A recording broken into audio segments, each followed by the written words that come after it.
Okay, so हम लोग recessive gene और डोमिनेंट जीन के बारे में पूरा आइडिया ले चुके हैं. Clear? Today we are going to read some more terms. हम सिर्फ टर्म्स पढ़ रहे हैं, अब तक हम लोग गए नहीं अंदर चैप्टर के. कुछ और टर्म्स बाकी हैं, उसके बाद हम लोग चैप्टर के मेन टॉपिक्स में एंटर करेंगे. तो लेट्स स्टार्ट. आज पढ़ेंगे हम लोग जेनोटाइप और फेनोटाइप. जेनोटाइप क्या है, फेनोटाइप क्या है, चलो एग्जाम्पल से शुरू करते हैं. हम सोचो मैं कैरेक्टर का बात करता हूँ तो कॉमनली हम लोग टॉलनेस मतलब हाइट के बारे में बात किए हैं. So let's again talk about the height. Let's keep it simple, very simple example, height. Okay, so in the case of height we have two genes, right? that might be capital T capital T, capital T small t, or small t small t. Okay, clear? So why I wrote capital T? Maybe from the father tallness, from the mother tallness. Suppose from the father tallness, from the mother dwarfness. Okay, मैं इसको एक और तरीका देता हूँ. चलो मैं 4 तरीका लिखूंगा यहाँ पे. ओके, देखो जितना भी तुम्हारा ये लेफ्ट साइड का है सब फादर से आया है, जितना राइट साइड का है मदर से आया है. ऐसा मैं तुम्हें ऑब्जर्व करने बोल रहा हूँ. Suppose from the father side tallness, mother side tallness, father side tallness, mother side dwarfness small T, father side dwarfness small T, mother side tallness capital D, father side dwarfness, mother side dwarfness. Clear? Clear? This is what मैं जो लिख दिया capital T small T, capital T small T, small T capital T, small T small T, ये क्या है? ये है तुम्हारा जीन का डिस्क्रिप्शन. क्लियर? तुम्हारा जीन ऐसा है. क्लियर? मैं नहीं बोल रहा कि तुम टॉल हो, तुम शॉर्ट हो, मैंने अब तक बोला ही नहीं है. मैं बस यही बता रहा हूं कि तुम्हारा जीन का डिस्क्रिप्शन है ये. तुम्हारा जो हाइट का जीन है, क्लियर, तुम्हारा जो हाइट का जीन है उसमें जो 2 तरह के फॉर्म्स पाए जाएंगे, ये वो 2 तरह के फॉर्म हैं, ये वो 2 तरह के फॉर्म हैं, ये है वो, ये है वो. समझ में आया? क्लियर? जब कोई तुम्हें कुछ ऐसा लिख के दे, 2 फॉर्म लिख के दे, तुम बोलो this is the description of the gene. This is called as genotype. Clear? The description of gene present in an organism is the genotype. तुम बताओ यहां पे उस प्रोजेनी का कैरेक्टर क्या होगा? तुम 1 मिनट के लिए वीडियो को पॉज कर लो और चारों का तुम मतलब इसका कैरेक्टर क्या होगा, इसमें क्या कैरेक्टर दिखेगा, इसमें क्या दिखेगा, इसमें क्या दिखेगा, वो तुम 1 मिनट पॉज करके वीडियो को तुम सोचो, तुम लिखो. आई होप कि तुमने ये पॉज करके लिखा होगा. ओके, तो तुम जो आंसर्स लिखे हो ना वो मैं बता रहा हूं, तुम मैच करो. कैपिटल टी मतलब टॉलनेस डोमिनेंट है दोनों में, सो ये आएगा tall. Capital T small T, capital T मतलब टॉलनेस, ये डोमिनेंट है तो tall. Capital T small T, इसका मतलब ये टी डोमिनेंट है कैपिटल टी, तो ये भी टॉल आएगा. स्मॉल टी दोनों के दोनों रिसेसिव यानी ड्वार्फ लिखेंगे इसको. क्लियर? अब देखो समझा रहा हूं. ये तुम्हारा जीन का डिस्क्रिप्शन है. तो तुम्हारे जीन से क्या पता लगता है तुम कैसे हो? तुम टॉल हो. यहां से क्या पता लग गया? तुम टॉल हो. यहां से क्या पता लग गया? तुम टॉल हो. यहां से क्या पता लग गया? तुम ड्वार्फ हो. ये जो कैरेक्टर दिख रहा है ना, इसको बोलते हैं फेनोटाइप. तुम्हारे अंदर किस तरह का डिस्क्रिप्शन है वो है जेनोटाइप, और डिस्क्रिप्शन के हिसाब से तुम्हारा कैरेक्टर कौन सा विजिबल है वो तुम्हारा phenotype. Clear? Such kind of things ऐसा लिखेंगे, इसको बोलेंगे genotype. Such kinds of things, इसको कैरेक्टर जो जो विजिबल है इसको लिखेंगे तो हम बोलेंगे this is phenotype. Clear? Simple words में एक और बार बता रहा हूं मैं तुमको, जेनोटाइप इज द डिस्क्रिप्शन। तुम्हारे जीन में डिस्क्रिप्शन हर वक्त 2 पीस में होता है। Description 2 piece, 2 piece, 2 piece, 2 piece, 2 form. हाँ, मैं सिंपल वर्ड्स लगा रहा हूं। डिस्क्रिप्शन कुछ ऐसा दिखता है, और इस डिस्क्रिप्शन के हिसाब से अगर तुम देखोगे तो कौन सा कैरेक्टर तुम्हें विजिबल होगा, इसके हिसाब से तुम टॉल हो तो टॉल तुम्हारा फेनोटाइप, टॉलनेस। यहां भी टॉलनेस फेनोटाइप, यहां भी टॉलनेस फेनोटाइप, यहां पे ड्वार्फनेस तुम्हारा फेनोटाइप। जो कैरेक्टर दिखता है वो फेनोटाइप, और चाहे डिस्क्रिप्शन कैसा भी हो वो तुम्हारा जेनोटाइप। क्लियर? समझ में आया? ओके। फेनोटाइप जेनोटाइप खत्म। देखो ये दोनों वर्ड बहुत अच्छे से याद रखना। ये डिस्क्रिप्शन है, ये विजिबल कैरेक्टर है। Description of character, visible character, ये याद रखो। ये तुम्हारा चैप्टर भर काम आने वाला है। समझ में आया? हेरिडिटी का पूरा पार्ट में खाली हम लोग जेनोटाइप फेनोटाइप करते रहेंगे ना, अच्छे से पढ़ लो इसको।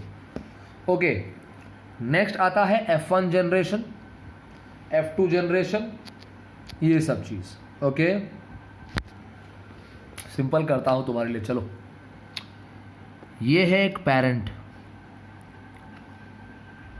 तो पेरेंट्स दोनों हैं, मेल फीमेल दोनों हैं। मैं इसको 2 नहीं बना रहा, 1 बना रहा हूं।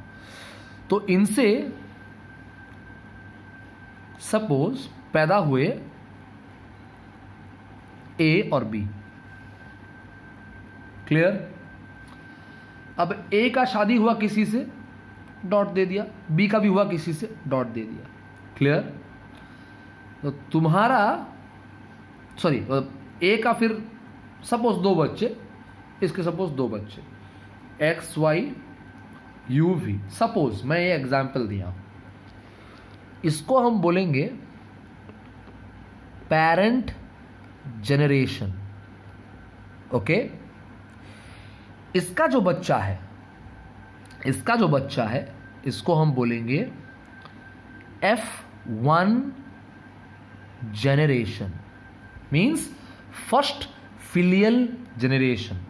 F1 का मतलब, 1 मतलब फर्स्ट, F मतलब filial, filial means successor, stages. Okay, clear? अब पेरेंट का फर्स्ट जनरेशन ये, तो पेरेंट का ये जनरेशन को बोलेंगे F2 जनरेशन। तुम जरा ध्यान दो,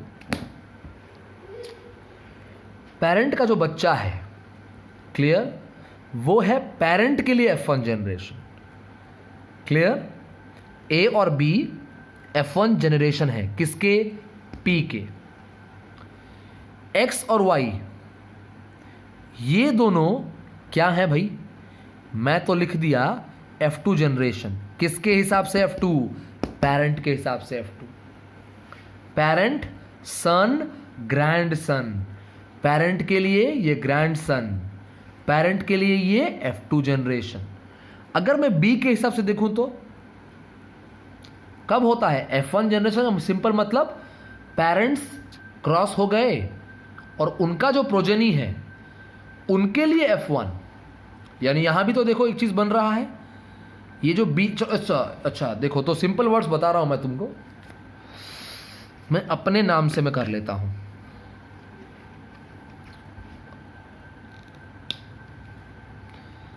माई grandfather, okay, his name was Dhruvcharan Sahu. My father Prabhakar Sahu, me Sanjeev Sahu. Suppose my son X, suppose. So now I run.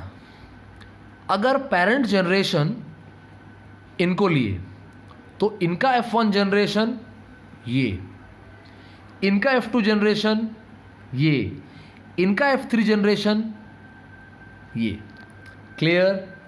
समझ में आ रहा होगा एग्जाम्पल के through. When two parents cross each with each other, they produce a progeny. Okay, and this is called as first filial generation. F2 किसको बोलोगे? When the first filial generation will produce the progeny. First filial का जो progeny है वो F2।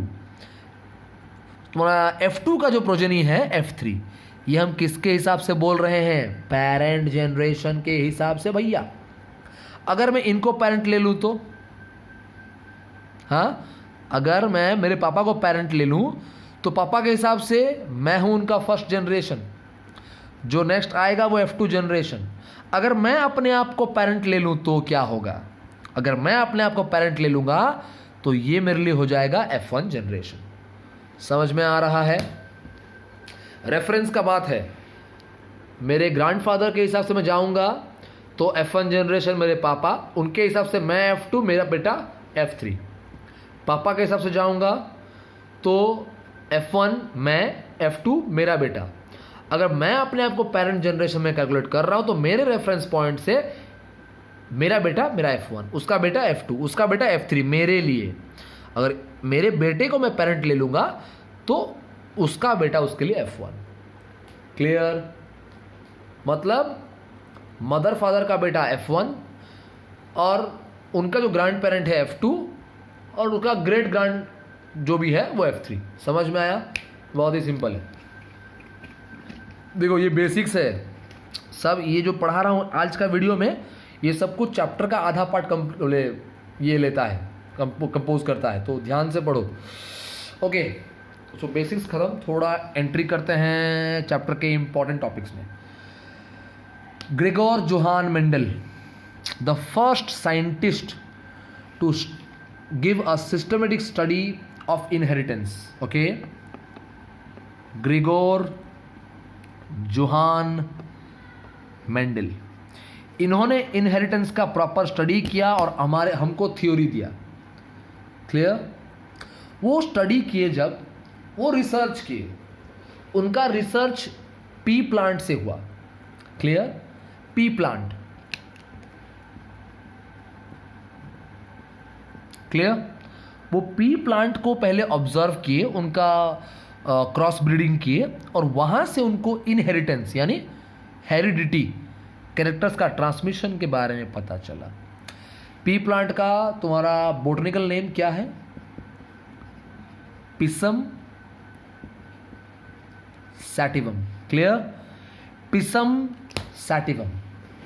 तो उन्होंने P plant क्यों लिया? सिंपल सा बात बता रहा हूं, उन्होंने पी प्लांट लिया 3 वजह से। 3 reasons for taking pea plant. उनका प्लांट का, they are self pollinating. Clear? मतलब तुम्हें उन्हें रिप्रोड्यूस या क्रॉस ब्रीडिंग नहीं कराना पड़ेगा, वो अपने आप रिप्रोड्यूस होंगे। Very easy. रिप्रोडक्शन जो है बहुत जल्दी होता है, प्लांट है ना, बहुत जल्दी रिप्रोडक्शन होगा। क्लियर? और उनमें अगर कोई वेरिएशन आया या डिफरेंसेस आया तो वो बहुत इजीली पॉइंट आउट हो जाता है। क्लियर? 3 रीजन था मेंडल का कि why he used pea plant, because they are self pollinating, the reproduction is very very fast and the differences are easily pointed out. Clear? समझ में आया? तो मेंडल पी प्लांट का कौन कौन सा कैरेक्टर को ऑब्जर्व किए, देखते हैं। वो ऑब्जर्व किए height of plant, shape of seed, colour of seed and colour of flower को। वो इन 4 टॉपिक्स को या 4 कैरेक्टर्स को वो ऑब्जर्व किए और इन्हीं ऑब्जर्वेशंस के थ्रू उनका पूरा इनहेरिटेंस का थ्योरी वो एक्सप्लेन किए। क्लियर? समझ में आ रहा है? Mendel took 4 characters, height of the plant, shape of the seed, colour of the seed, colour of the flower. इन चारों के बेसिस पे वो अपना सारा एक्सपेरिमेंट और ऑब्जर्वेशन लिए और पूरा कंक्लूजन तुम्हें दिया गया है। क्लियर? और कुछ टॉपिक्स बता रहा हूं मैं तुम्हें, सिंपल टॉपिक्स, तुम पढ़े हो 9th क्लास में। Hybridization. What is hybridization? The process of mating the organisms of different variety. अलग अलग वैरायटी का ऑर्गेनिज्म को मेट कराओगे। This is called as hybridization, या कॉमन वर्ड्स बुक में दिया है क्रॉस ब्रीडिंग। क्लियर? अलग अलग वैरायटी का, वो चाहे उसका जेनस अलग हो, चाहे स्पेसीज अलग हो, क्लियर, कुछ भी अलग हो, वैरायटी अलग होना चाहिए, तो दोनों को तुम मेट कराओगे यानी रिप्रोड्यूस कराओगे। This process is called as cross breeding और हाइब्रिडाइजेशन। और हाइब्रिडाइजेशन से जो क्या रिप्रोड्यूस होता है, जो रिजल्ट आता है, क्लियर, सपोज मैंने ये एक तरह लिया और ये एक तरह लिया, इन दोनों को क्रॉस ब्रीड कर दिया, प्रोसेस क्या बोलोगे? हाइब्रिडाइजेशन। जो रिजल्ट आएगा 1 2 3 शायद ऐसा आ गया, ये क्या है तुम्हारा? इसको बोलोगे हाइब्रिड। क्लियर? समझ में आया? ओके। तो हाइब्रिडाइजेशन का 2 प्रोसेस है जो बुक में दिया गया है, बहुत ही सिंपल है। एक है मोनोहाइब्रिड और एक है डाई हाइब्रिड। क्लियर? 1 मिनट। पहला वाला है मोनोहाइब्रिड, दूसरा वाला है डाई हाइब्रिड। मोनो क्यों बोलेंगे? इफ यू आर व्हाट हाइब्रिडाइजिंग और क्रॉस ब्रीडिंग 2 ऑर्गेनिजम्स, बुक में दिया है पी प्लांट्स, तो मैं पी प्लांट्स के हिसाब से तुमको एग्जांपल देता हूं। अगर तुमने 2 पी प्लांट लिए, उनको ब्रीडिंग कराया, अगर उनमें कोई एक कैरेक्टर का फर्क है, अगर एक कैरेक्टर का डिफरेंस है, कॉन्ट्रास्टिंग कैरेक्टर कितना है, अगर एक है, तो उसको बोलेंगे मोनोहाइब्रिड। क्लियर? डाई हाइब्रिड, अगर तुम 2 पी प्लांट लिए, उनका ब्रीडिंग कराओगे और इन प्लांट्स में 2 कैरेक्टर कॉन्ट्रास्टिंग होना चाहिए। क्लियर? 2 कैरेक्टर। लाइक अगर मोनोहाइब्रिड का एग्जांपल दूं, तो मोनोहाइब्रिड में एक कैरेक्टर कॉन्ट्रास्टिंग होगा। सपोज हाइट, इस प्लांट का हाइट छोटा है, इस प्लांट का हाइट बड़ा है। क्लियर? इसको बोल दोगे कि इनमें एक कैरेक्टर, हाइट का ही डिफरेंस है, हाइट छोटा हाइट बड़ा, एक कैरेक्टर में कॉन्ट्रास्ट कर रहे हैं मोनोहाइब्रिड। यहाँ पे तुम कलर ले लो और कलर ऑफ सीड ले लो और शेप ऑफ सीड ले लो। Colour of seed 1, shape of seed 2, इन दोनों को अगर तुम देखोगे तो 2 कैरेक्टर हुआ, तो this is called as die hybrid.